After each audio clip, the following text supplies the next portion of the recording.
Hello everyone, कैसे हैं तमाम दोस्त। फर्स्ट ऑफ ऑल ये है कि तमाम दोस्तों से दुआ की अपील है।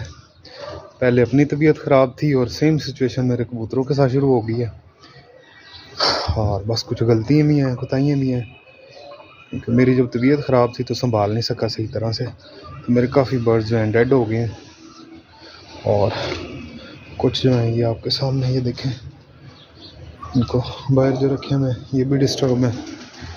तो सब लोग दुआ करिएगा।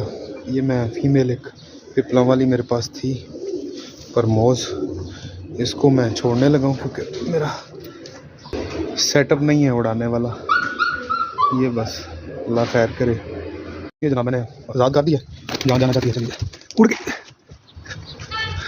चली जाइए। छत उड़ाई वाली है नहीं मेरी, बाकी कोशिश किया करे सदका उतारने के लिए ना, किया करेंगे। देखें काफ़ी बर्ड्स, बाकी अल्लाह खैर करे।